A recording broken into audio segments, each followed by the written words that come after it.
Where'd you go?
Watch out! We've got company.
Snake, the lake is just over that cliff. Eva should be able to climb it if you help her. Keep her close to you.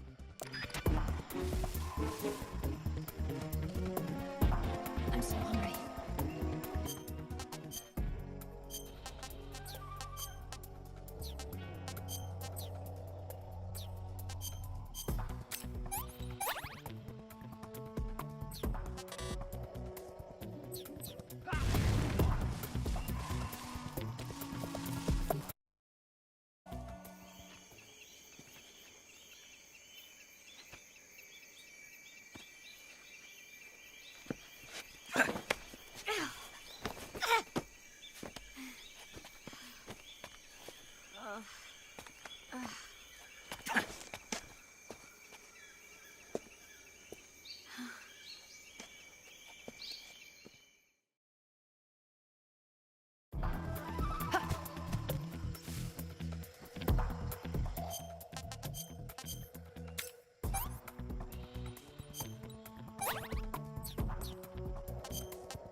What's wrong?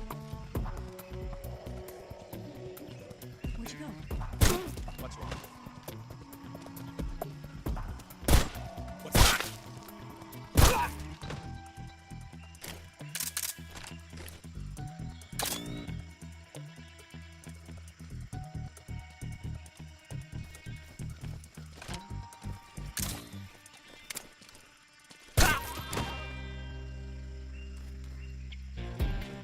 Snake.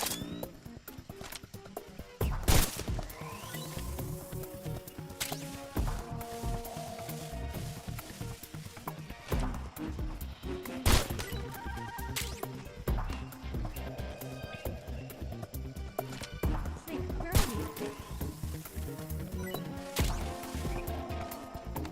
Where'd you go?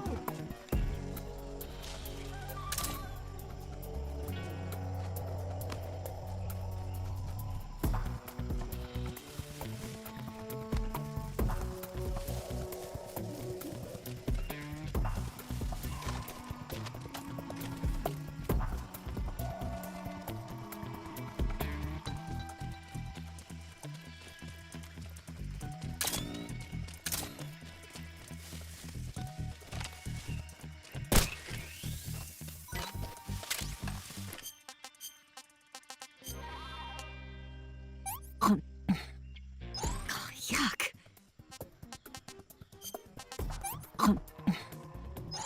Can I have seconds? Ugh.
not bad at all.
Come on, Snake.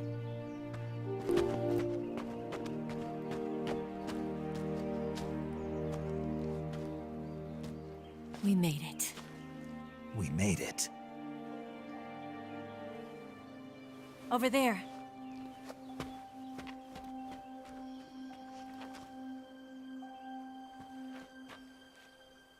It's the boss, isn't it? I'll go get the wig ready to take off. Right. I'll leave you two alone. But come back in one piece, okay?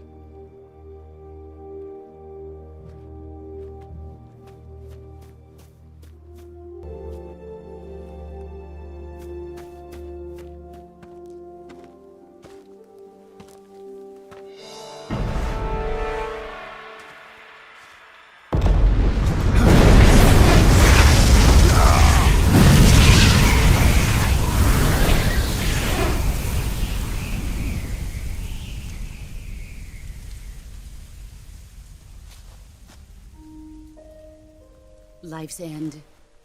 Isn't it beautiful? It's almost tragic. When life ends, it gives off a final lingering aroma. Light is but a farewell gift from the darkness to those on their way to die. I've been waiting, Snake, for a long time. Waiting for your birth, your growth, and the finality of today. Boss. Why are you doing this? Why? To make the world one again. The world used to be whole. But with the end of the Second World War, the philosophers began to fight amongst themselves, and the world was torn apart. The Cobras, my comrades who trained and fought alongside me, were torn apart as well. The foibles of politics and the march of time can turn friends into enemies just as easily as the wind changes. Ridiculous, isn't it? Yesterday's ally becomes today's opposition. And this Cold War? Think back. When I was leading the Cobras, America and Russia were fighting together. Now, consider whether America and Russia will still be enemies in the 21st century. Somehow I doubt it. Enemies change along with the times, the flow of the ages, and we soldiers are forced to play along. I didn't raise you and shape you into the man you are today just so we could face each other in battle. A soldier's skills aren't meant to be used to hurt friends. So then what is an enemy? Is there such a thing as an absolute timeless enemy? There is no such thing, and never has been. And the reason is that our enemies are human beings like us. They can only be our enemies in relative terms. The world must be made whole again. The philosophers must be reunited. I will devote my skills to that purpose. And with the Colonel's money, I will achieve that end. Just as I once created the Cobras. They are my family. I may no longer be able to bear children, but I still have a family.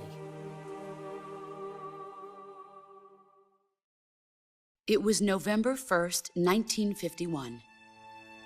I was in the Nevada desert participating in atomic testing. The name Nevada is derived from Spanish, covered in snow, white as snow. And snow is exactly what I saw in that Nevada desert. It froze my blood white. Snake, you were an atomic test subject, weren't you? On Bikini Atoll. That's part of the reason I was drawn to you. You and I are alike. We're both slowly being eaten away by the karma of others. We'll never have the chance to die peacefully of old age. We have no tomorrow. But we can still have hope for the future. In 1960, I saw a vision of the ideal future from space. 3 years earlier, the Soviet Union had succeeded in launching Sputnik, the first man-made satellite in history, into orbit. This came as a huge shock to the United States. In response, America threw everything it had into its own manned spaceflight project, the Mercury program. Even as the Soviets seemed poised to send their first man into space, America was still experimenting with chimpanzees and rockets. The government wanted human data. So they secretly decided to send a human being into space. I was the one they chose. At the time, they didn't have the technology to block out cosmic rays, and whoever they sent up would inevitably be exposed to heavy radiation. That's why they chose me. After all, I'd already been irradiated once. Of course, you won't find any of this in the history books.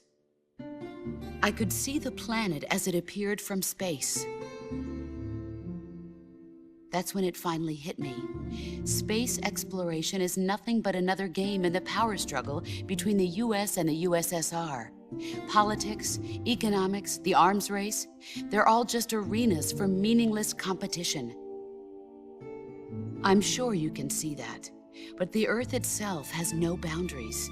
No East, no West, no Cold War. And the irony of it is, the United States and the Soviet Union are spending billions on their space programs and the missile race, only to arrive at the same conclusion. In the 21st century, everyone will be able to see that we are all just inhabitants of a little celestial body called Earth. A world without communism or capitalism, that is the world I wanted to see. But reality continued to betray me. In 1961, I was sent to Cuba, to Bahia de Cochinos. It was part of a CIA-sponsored invasion under the guise of taking Cuban exiles back to their country. But the US government betrayed them. Our weak-kneed president held back their air support. Defenseless, the exiles were annihilated by the Cuban army. All I could do was watch in silence.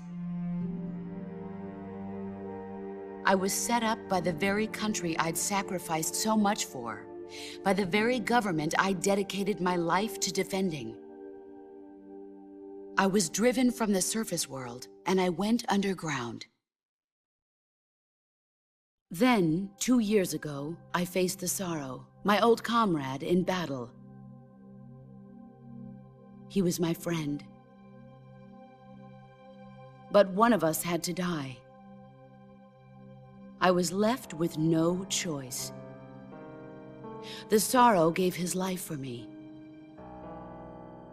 There is no enmity between us. One must live, and one must die. That was the mission. The ones who gave me that mission were the philosophers. Early in the 20th century, the true holders of power in the United States, the Republic of China, and the newly formed Soviet Union gathered together in a secret meeting that would later be known as the Wise Men's Committee. The secret pact they formed there marked the beginning of the philosophers. But the last of the original members died in the 1930s. After that, the organization began to run out of control, and the Wise Men's Committee degenerated into a mere shell of its former self. The philosophers of today have no sense of good or evil. Their influence extends to countries and organizations involved in every aspect of every war. They have become war itself. That's how they operate. The sacrifices of war cause a shift in the times. This shift leads to renewed conflict, and in turn triggers the next war. Like a nuclear chain reaction, each conflict sparks countless others, forming an endless spiral that will continue on for eternity. Do you understand what I'm saying, Snake? By consuming me and you, the philosophers intend to keep that cycle going forever. It was my father who explained all of this to me. He was one of them. You see, I am the last remaining child of the philosophers. But after he revealed the truth, my father was killed by that same shapeless, formless organization. And my father isn't the only thing the philosophers have taken from me. In June of 1944, the Cobras and I took part in the landing at Normandy. We'd been given a top-secret mission to locate and destroy enemy V-2 rocket installations. I was pregnant at the time. The sorrow was the father. I gave birth on the field of battle. A beautiful baby boy. But my child was snatched away from me by the philosophers.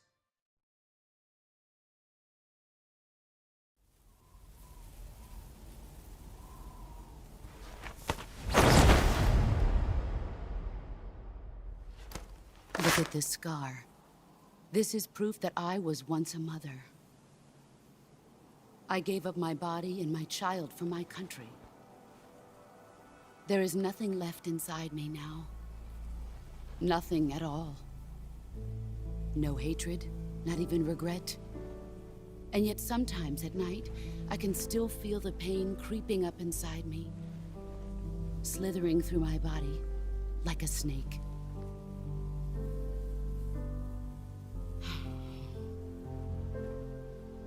I've never talked this much about myself before. Thanks. Thanks for listening to me.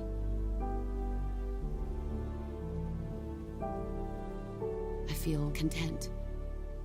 Snake, commence the operation. I raised you. I loved you. I've given you weapons, taught you techniques, endowed you with knowledge. There is nothing more for me to give you. All that's left for you to take is my life, by your own hand. One must die, and one must live. No victory, no defeat. The survivor will carry on the fight. It is our destiny. The one who survives will inherit the title of boss. And the one who inherits the title of boss will face an existence of endless battle. I'll give you 10 minutes. In 10 minutes, MiGs will come and bomb the hell out of this place. If you can beat me in less than 10 minutes, you'll be able to escape in time. Let's make this the greatest 10 minutes of our lives, Jack. boss. You're a soldier. Finish your mission. Prove your loyalty. Come.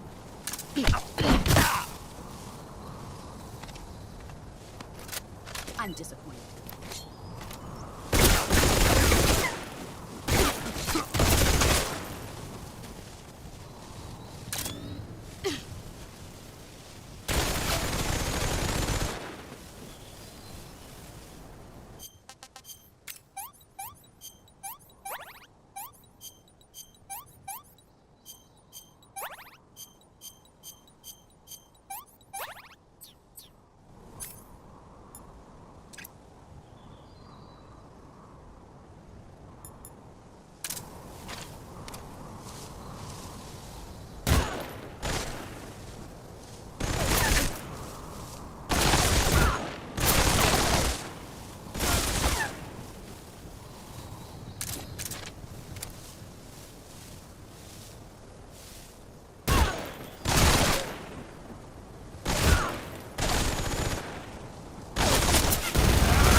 Brace yourself.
Take this. Keep it safe.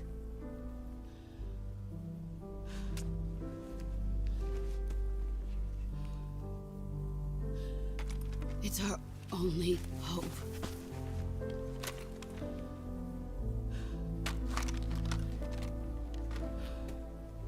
A patriot? Why are you giving me this? Jack. Or should I say, Snake. You're a wonderful man. Kill me. Kill me now. Do it.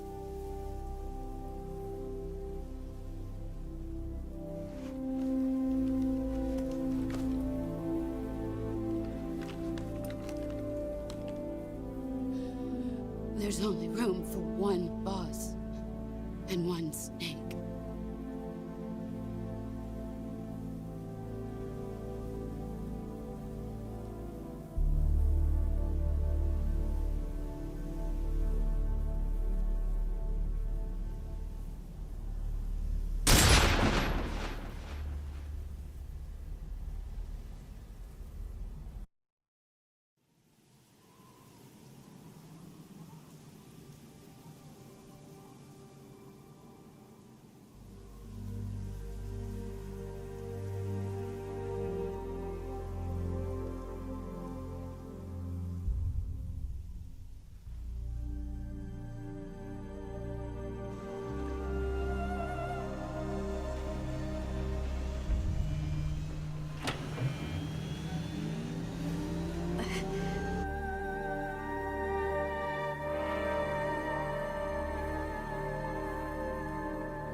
Ready to go, Snake?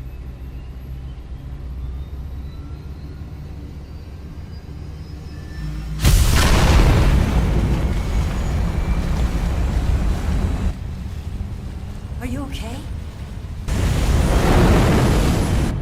Snake? Yeah.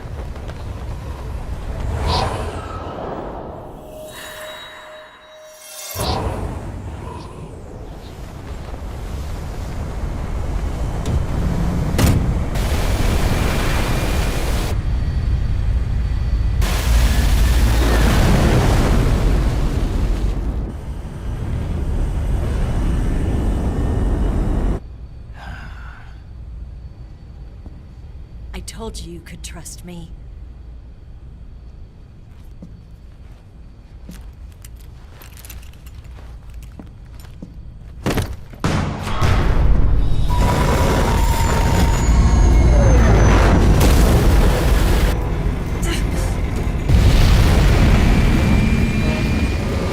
Snake! Ocelot! We're not done yet.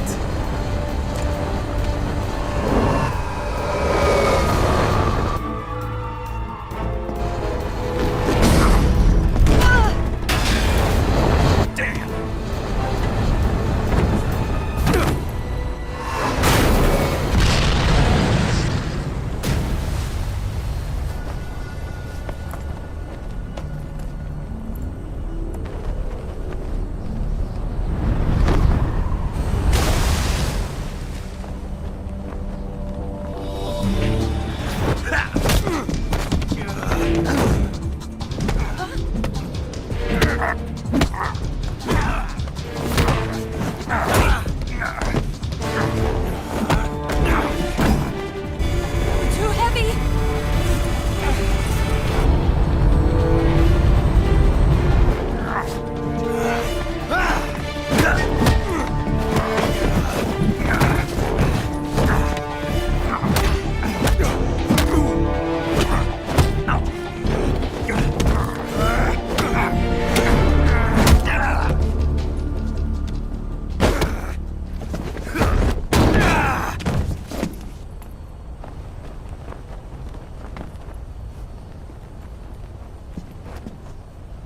Snake, try to remember some of the basics of CQC.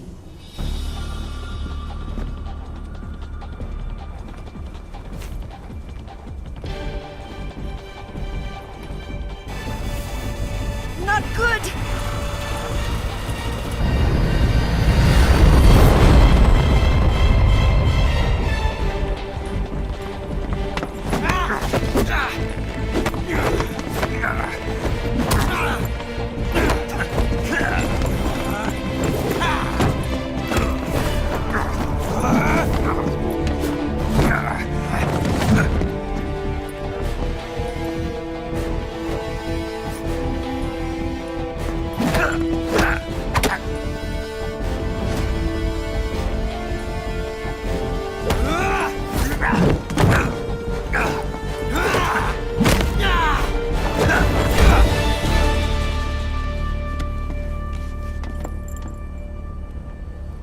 I picked up a few new moves.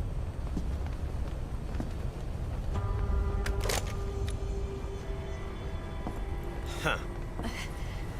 It doesn't feel right to shoot an unarmed man. But I'll get over it. Eva!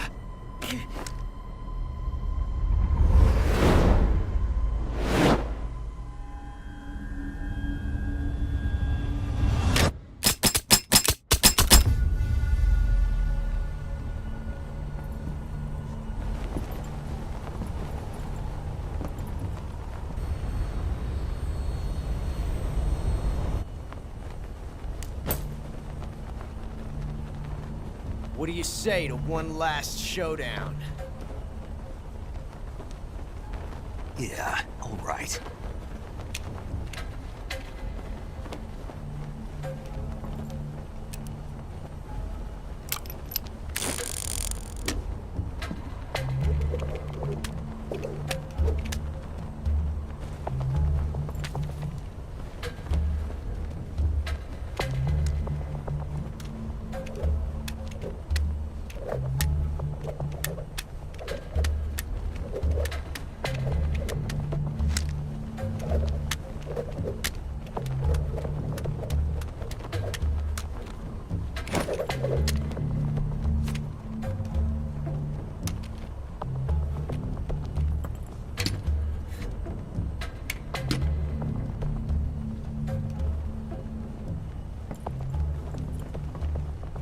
What's your name?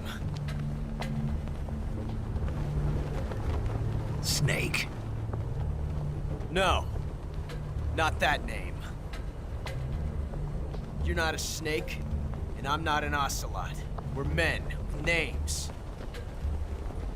My name is Adamska. What's yours? John.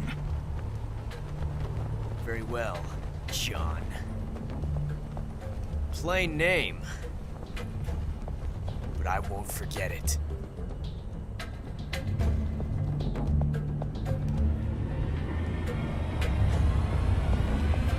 Come on!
It's a blank.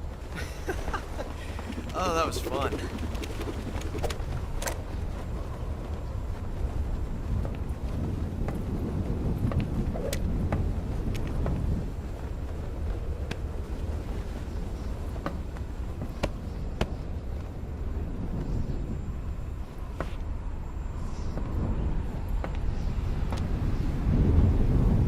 Until we meet again, John.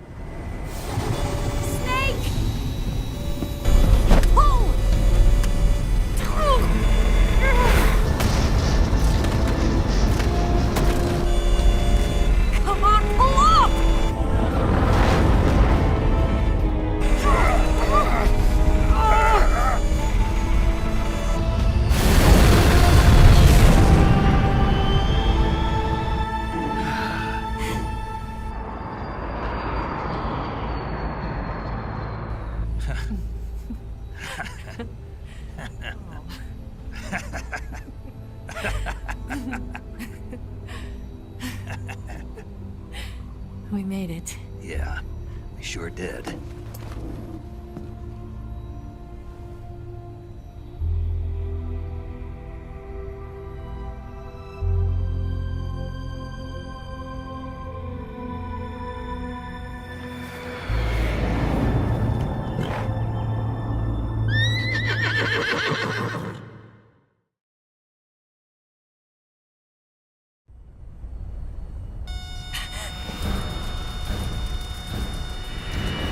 Oh no, Mix!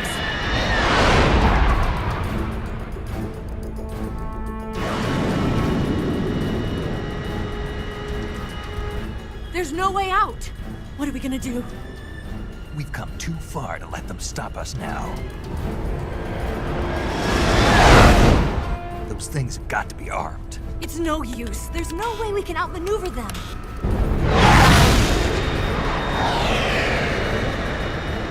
They're gonna shoot us down. We were so close. Weapons systems on. Locked on target. I got towed. You were great, Eva. Huh? Thanks.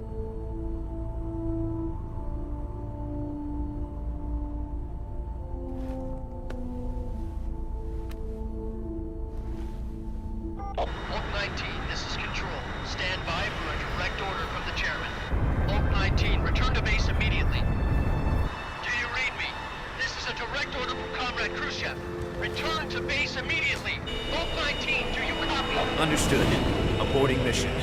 RTB. Look! The MiGs are turning back! Woo! Well done, Snake. The MiG's disengaged. Most likely under orders from Khrushchev. Is this his way of helping us? Who knows? Maybe he didn't want things to get messier than they already are. Or maybe he just wanted us to owe him one. The important thing is, you made it out alive. As long as Khrushchev is with us, I don't think they'll be coming after you. It should be smooth sailing all the way to Alaska. I'm sending someone out to Galena Base to meet you. To meet me? The DCI and the President himself are waiting at Langley. Don't keep them waiting.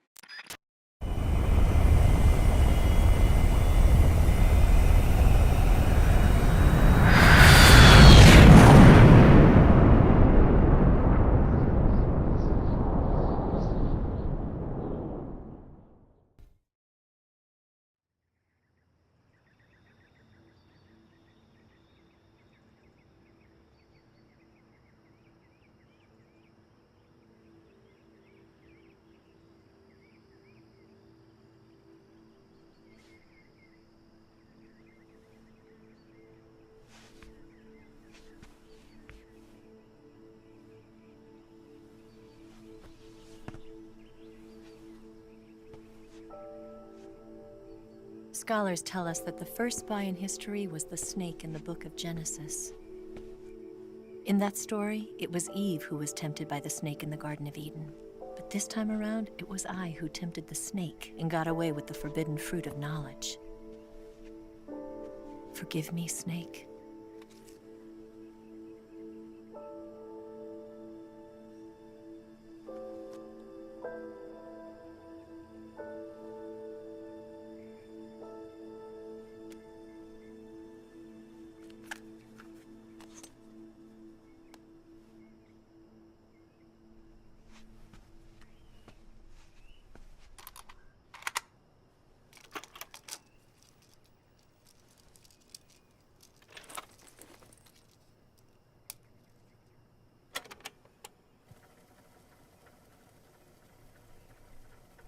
Good morning, Snake. I hope you slept well. First of all, I have to apologize. I wasn't sent by Khrushchev. I'm an agent of the People's Republic of China for the General HQ 2nd Department of the People's Liberation Army. It was all a lie. I tricked you. And I'm sorry.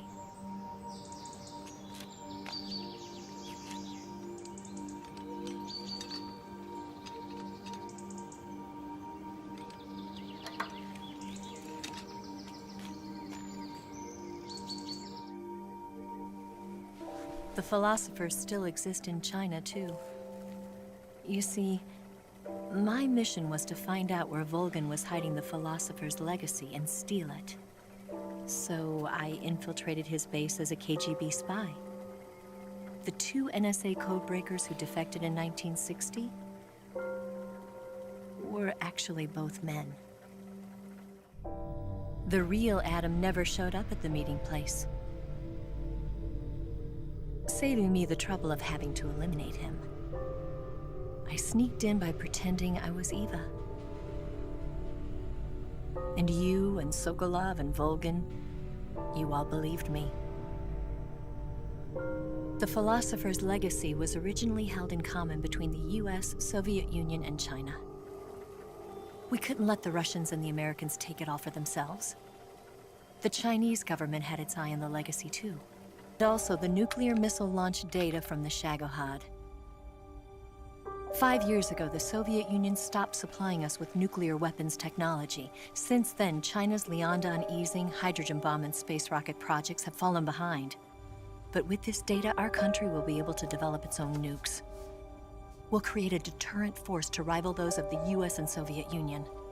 Everything has gone according to plan. I too am one of the philosophers. I'm an agent of the philosophers, a graduate of one of their charm schools.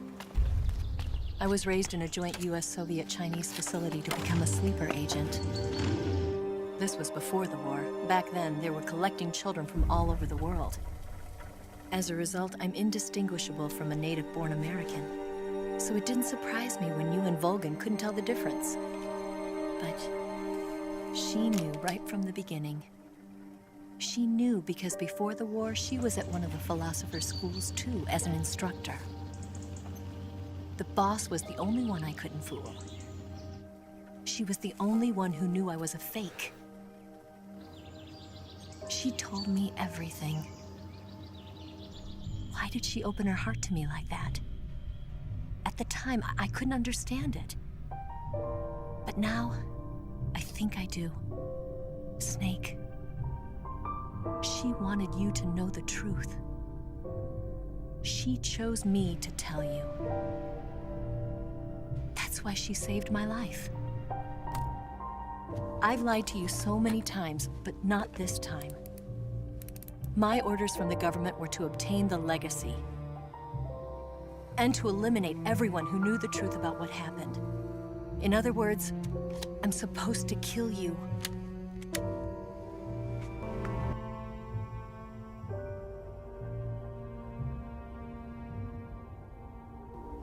And not because you saved my life, but because I made a promise to the boss. And I intend to keep it. I just want to end. You have to live.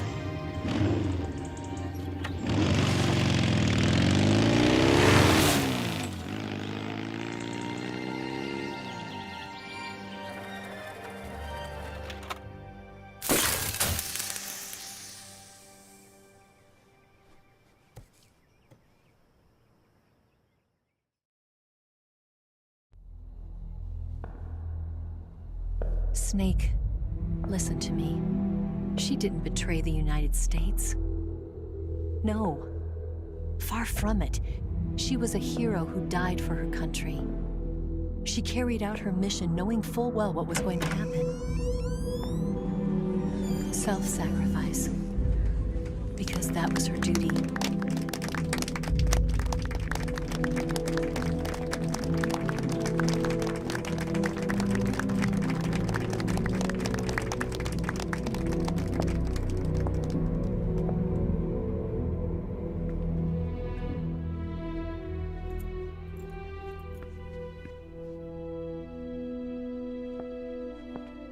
You are above even the boss. I hereby award you the title of Big Boss.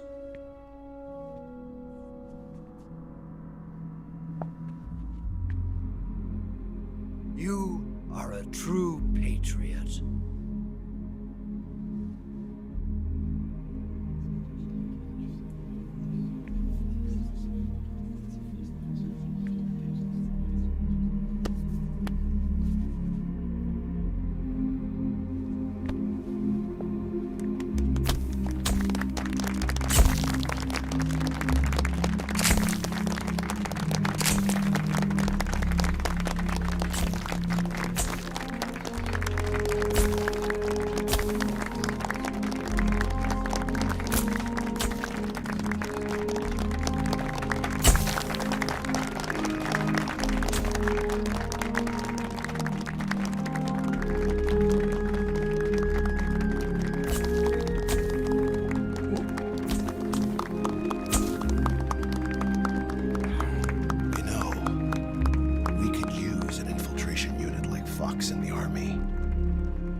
Someone like him to handle our top secret sneaking missions for us.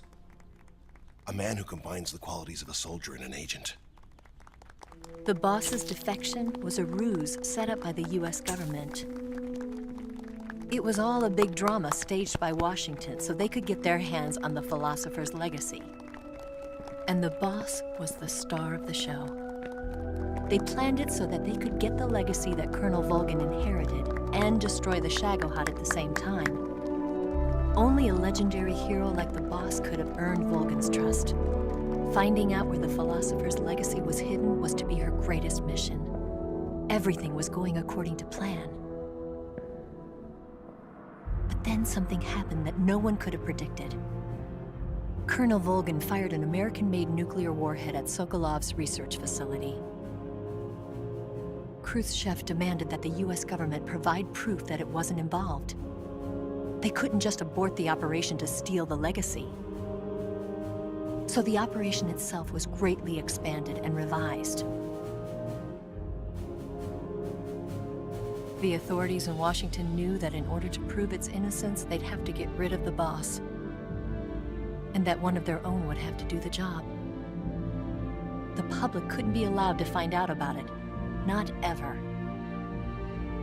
This, they concluded, would be the best way to keep the whole thing under wraps. The boss wouldn't be allowed to come back home alive, and she wouldn't be allowed to kill herself. Her life would be ended by her most beloved disciple. That was the way the government wanted it. That was the mission she was given, and she had no choice but to carry it out. Her death at your hands was a duty she had to fulfill. Out of duty, she turned her back on her own comrades. A lesser woman would have been crushed by such a burden. The taint of disgrace will follow her to her grave. Future generations will revile her. In America as a despicable traitor with no sense of honor. And in Russia as a monster who unleashed a nuclear catastrophe. She will go down in official history as a war criminal. And no one will ever understand her. That was her final mission. And like a true soldier, she saw it through to the end. But I think she wanted you, of all people, to know the truth. She wanted to live on in your memory. Not as a soldier, but as a woman. But she was forbidden to tell you herself. And that's why she told me. Snake, history will never know what she did. No one will ever learn the truth. Her story, her debriefing, will endure only in your heart.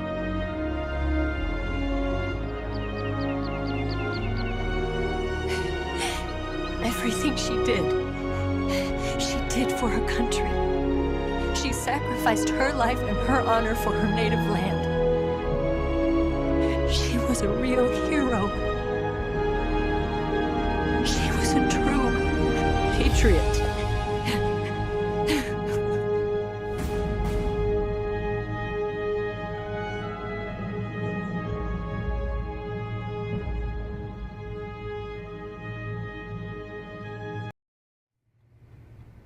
Yes, Grozny Grad and the Granin Research Facility have both been wiped out without a trace.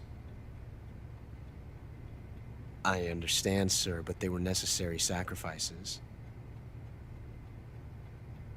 Yes, the CIA has taken care of the boss themselves. I believe the White House will be satisfied. Khrushchev is finished. Your time has finally arrived. Yes, the American president is relying on us to keep a lid on the whole affair. We've got him by the balls.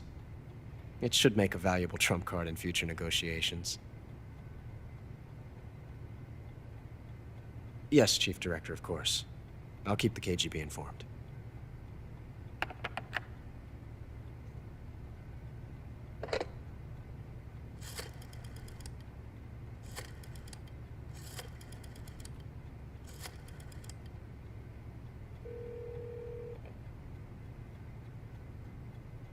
Yes, it's me. The boss has accomplished her mission. The philosopher's legacy is now safely with us, in America's hands. With this money, yes, the philosophers can finally be revived. The film we handed the Chinese was a fake. Peking must be in an uproar right about now. I'm afraid so. Only half the money has made it back to the United States.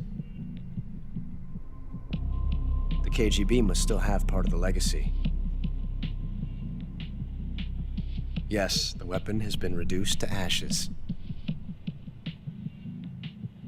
That's right. Grozny Grad has been obliterated by the Davy Crockett we brought in as well.